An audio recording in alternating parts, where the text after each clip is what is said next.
Oke, assalamualaikum warahmatullahi wabarakatuh. Saya Abdullah Yusuf Ajam dari PPKN Universitas Negeri Jakarta. Kali ini saya akan membahas buku Social and Political Foundation of Constitution. Langsung saja pada subbab yang pertama, yaitu the myth of the imposed constitution, yaitu mitos konstitusi yang dikenakan. Pada awal buku ini kita diperkenalkan oleh konstitusi Jepang, yaitu Nihonkoku Kempo yang disahkan pada 1947, yang tidak pernah diamandemen sama sekali dari awal pengesahannya. Ini merupakan rekor yang dialami oleh konstitusi sebuah negara. Nihonkoku Kempo ini merupakan konstitusi hasil rancangan dari Amerika Serikat. Umur Kempo ini sangat luar biasa, bahkan bisa dibilang sulit dipahami lah. Namun Kempo pada saat ini menempati peringkat di antara kisah sukses konstitusional terbesar abad ke-20. Buku ini menjelaskan kalau Kempo ini merupakan konstitusi yang dipaksakan. Namun Jepang menawarkan konstitusionalisme paksaan yang klasik yang berhasil saat ini, yang mampu melirik negara-negara lain di dunia. Menurut saya terlalu berlebihan jika orang menyebutkan konstitusi Kempo ini merupakan konstitusi paksaan, karena satu sisi berkat pemberlakuan konstitusi ini Kaisar Jepang bebas dari pengadilannya sebagai penjahat perang, karena Jepang waktu itu kalah dalam Perang Dunia II. Dan juga konstitusi ini dapat diterima dengan baik oleh masyarakat Jepang pada umumnya. Oke, lanjut kepada subbab yang kedua, yaitu peran Amerika Serikat dalam pembentukan konstitusi ini. Mungkin dalam subbab ini dijelaskan mengapa konstitusi ini disebut sebagai konstitusi paksa.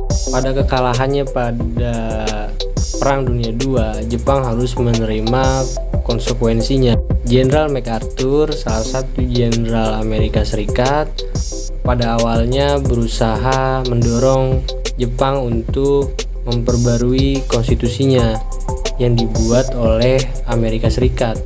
Namun rancangan itu ditolak oleh kaum konservatif Jepang pada saat itu. Namun Jenderal MacArthur dan pasukannya kemudian melakukan berbagai cara, salah satunya yaitu mengancam pemerintahan Jepang.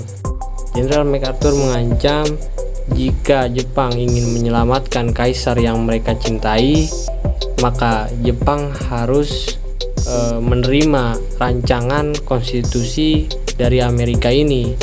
Dan pada akhirnya Jepang menyerah dan menerima rancangan konstitusi tersebut.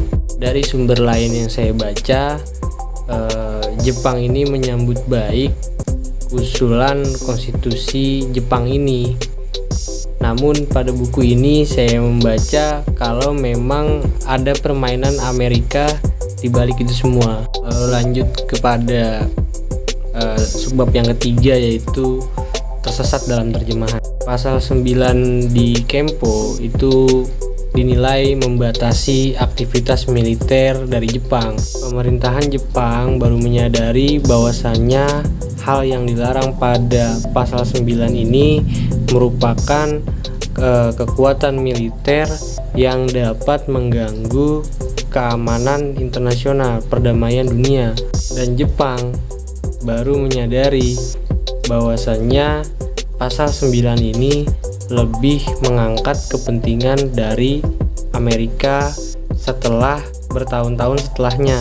Namun pada saat ini Jepang tidak lagi diduduki oleh Amerika Serikat semenjak tahun 1952 lewat perjanjian San Francisco.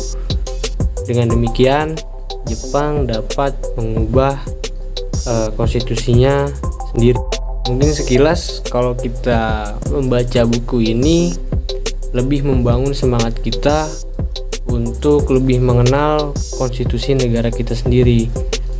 Pada pembelajaran PPKN di sekolah, mungkin guru sudah menjelaskan bagaimana sejarah konstitusi kita. Namun harus diselingi dengan penjelasan dari konstitusi berbagai negara di dunia, agar pengetahuan siswa ini menjadi luas soal konstitusi, seperti pada kompetensi inti dan kompetensi dasar dari kelas 7 SMP. Di sini dijelaskan kompetensi intinya berfokus pada pengetahuan faktual, konseptual, dan prosedural. Dan kompetensi dasarnya salah satunya yaitu menganalisis kesejarahan perumusan Undang-Undang Dasar 1945. Mungkin dari sini guru tidak hanya menjelaskan mengenai bagaimana UUD 1945 ini dibentuk, tetapi juga guru memberikan penjelasan mengenai konstitusi-konstitusi yang berada di negara lain agar daya analisis siswa itu terasah sejak dini, dan juga siswa memiliki pengetahuan yang luas mengenai sejarah konstitusi dari berbagai negara. Oke, mungkin segitu saja penjelasan dari saya mengenai buku Social and Political Foundation of Constitution. Terima kasih yang udah menonton. Kurang lebihnya mohon maaf. Wassalamualaikum warahmatullahi wabarakatuh.